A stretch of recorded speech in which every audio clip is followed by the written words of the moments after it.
क्या है रसिया और यूक्रेन का कन्फ्लिक्ट? चलिए इस पूरी वीडियो में हम जानते हैं तमाम बातें।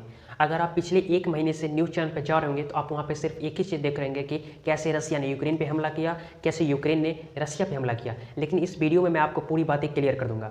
सबसे पहले साथियों मैं आपको बता दूं कि रसिया जब यूक्रेन के बॉर्डर पर अपने सैन्य बल को भेजती है 1 लाख की संख्या में, तभी से ये कन्फ्लिक्ट पूरी मीडिया में छाई हुई है। सबसे पहले मैं आपको बता दूँ कि रसिया पहले एक यूएसआर कंट्री हुआ करती थी जिसका अमेरिका से पुरानी दुश्मनी है। अगर मैं आपको बता दूं तो रसिया और अमेरिका के बीच कोल्ड वार भी हो चुकी है। कोल्ड वार उसे हम कहते हैं जब कोई एक कंट्री किसी दूसरे कंट्री से हर एक सेक्टर में लड़ रही हो, जैसे कि मिलिट्री बल के साथ तो लड़ ही रही हो, फिर वो टेक्नोलॉजी में लड़ रही हो, हेल्थ में लड़ रही हो, इकोनॉमी में लड़ रही हो, मतलब वो एक हर सेक्टर से जब कोई एक कंट्री किसी दूसरी कंट्री से लड़ती है तो उसे हम कोल्ड वार कहते हैं। और अमेरिका और रसिया के बीच कोल्ड वार हो चुका है, इसलिए रसिया अमेरिका को नहीं देखना चाहता है और अमेरिका रसिया को नहीं देखना चाहता है।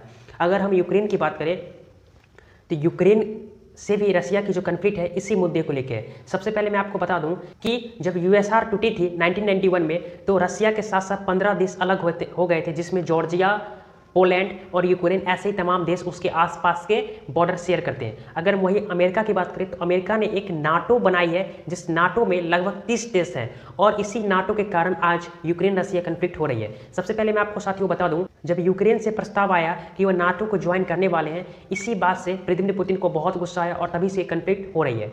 सबसे पहले जानते हैं कि यूक्रेन नाटो में आखिर ज्वाइन क्यों होना चाहता है। तो ये जान लीजिए, नाटो एक 30 कंट्री का मेंबर है। अगर आप नाटो में ज्वाइन होते हैं तो उसका सबसे बड़ा बेनिफिट ये मिलेगा कि जब भी उन कंट्रियों में से किसी एक पे कोई अदर कंट्रियां अटैक करेगी तो वो सारे कंट्रियां मिलके उस कंट्री को तो बचाएंगे ही, और साथ में उसके पक्ष से वो लड़ेंगे ही, और नाटो की फोर्स भी है। इसलिए जब अमेरिका से यह प्रस्ताव आता है यूक्रेन को कि अगर आप नाटो में ज्वाइन होना चाहते हैं, तब यूक्रेन नाटो में ज्वाइन होने के लिए इस प्रस्ताव को एक्सेप्ट करती है। और इसी बात से रसिया यूक्रेन से नाराज है, क्योंकि रसिया ये जानता है कि अगर नाटो के साथ अलायंस होती है यूक्रेन, तो फिर नाटो की फोर्स यूक्रेन के बॉर्डर तक आ जाएगी और वो रसिया से बॉर्डर शेयर करती है यूक्रेन। तो ये रसिया की सिक्योरिटी के लिए बहुत खतरा है, और इसी के कारण आज रसिया ने यूक्रेन के टोटल 3 भाग कर दिए हैं, जिसमें से एक भाग तो यूक्रेन ही है, दूसरा लुहांस है और तीसरा डोनेट्स्क है। आपको मैं बता दूं कि 21 मंडे को, यानी कि आज से परसों, रसिया एक एड्रेस जारी करती है, जिस एड्रेस में बोलती है कि आज से डोनेट्स्क और लुहांस्क 2 एक इंडिपेंडेंट देश होंगे, और उसके साथ रसिया टाइज अप कर लेती है, यानी कि उसके साथ हाथ मिला लेती है। और रसिया की जो फोर्स जो यूक्रेन के बॉर्डर पे अभी तक मौजूद थी, वो अब यूक्रेन के अंदर भी चली आई। और लगातार इसी के साथ रसिया अपनी ट्रॉप्स को बढ़ा रही है, और ये ट्रॉप्स की संख्या 1.5 लाख से 2 लाख कर दी गई है। इसके साथ साथ बहुत सारे और भी हथियार यूक्रेन के बॉर्डर पर रसिया ने तैनात किए।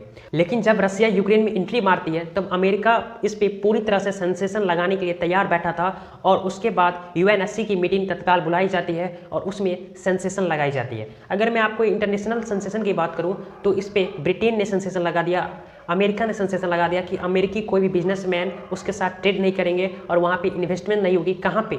डोनेट्स्क और लुहांस्क में।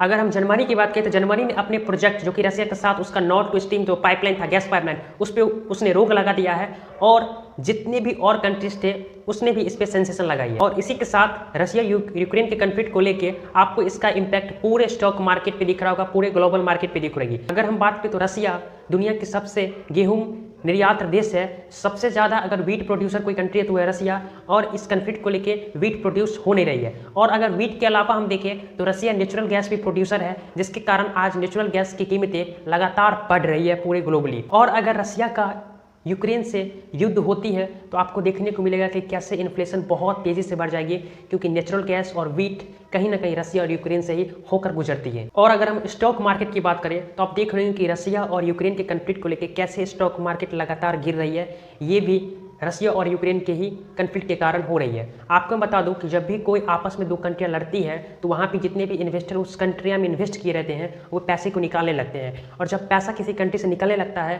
तो वहाँ की डिमांड घटने लगती है, और डिमांड घटने से उस कंट्री की इकोनॉमी गिरने लगती है और स्टॉक भी गिरने लगती है। तो इसी कारण से आज आप इस कन्फ्लिक्ट को लेकर पूरी दुनिया की जो स्टॉक मार्केट है उसे आप गिरते देख रहे होंगे। और बात करें सिर्फ रसिया और यूक्रेन की तो वहाँ की स्टॉक मार्केट काफ़ी गिर चुकी है। तो इस पे इंडिया की स्टैंड क्या थी यूएनसी मीटिंग में? आपको मैं बता दूं कि इंडिया बहुत ही न्यूट्रल इस मामले में था, इसलिए क्योंकि इंडिया रसिया के ना ही खिलाफ जा सकती है और ना ही अमेरिका के, क्योंकि इंडिया को इन दोनों से काम है। अगर मैं आपको बता दूं कि S-400 और S-500 अगर इंडिया को किसी ने दिया तो वह है रसिया। और अगर मैं बता दूं कि इंडिया सीधा अमेरिका के खिलाफ नहीं हो सकती है, क्योंकि राफेल इंडिया ने कहीं ना कहीं फ्रांस से लिया है और इंडिया को अपना POK वापस लेने के लिए इन दोनों का साथ चाहिए, इसलिए इंडिया अभी न्यूट्रल है।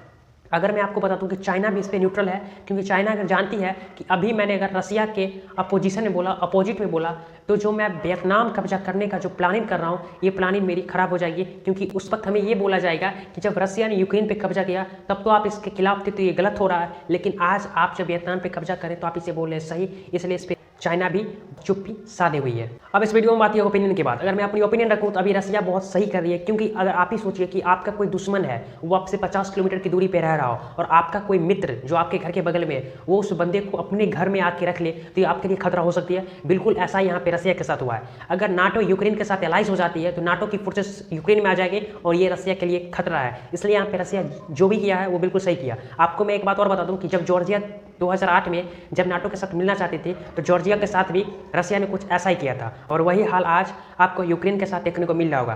क्योंकि रसिया ने भी पहले यूक्रेन को बहुत समझाया कि तुम नाटो के साथ नहीं मिलो, लेकिन इसके जिद के कारण आज यूक्रेन के 2 लैंड पे रसिया का कब्जा हो चुका है, और आगे भी प्लानिंग कर रही है रसिया कि इसके कीव पे डायरेक्ट अटैक करके इस पूरे यूक्रेन को ही अपने अंदर मिला लिया जाए। और वहीं पे अगर मैं बात करूं अमेरिका की, तो अमेरिका इससे भाग खड़ा हुआ है। अमेरिका अपने एम्बेसी तक को यूक्रेन से हटा चुका है। तो आप यहाँ पे देख रहे हैं कि अमेरिका सिर्फ यहाँ पे बोलने के लिए है कि मैं आपकी हेल्प करूंगा, लेकिन जब मदद की बात आती है तो सबसे पहले अगर भागने वाला कोई देश है तो वो USA ही है। ऐसा ही कुछ आपको अफगानिस्तान में देखने को मिला होगा। जब USSR की फोर्सेस जब अफगानिस्तान में थी तो उसे भगाने के लिए अमेरिका ने अफगानिस्तान में एक तालिबान संगठन को बढ़ावा दिया, जो कि एक टेररिस्ट संगठन थी।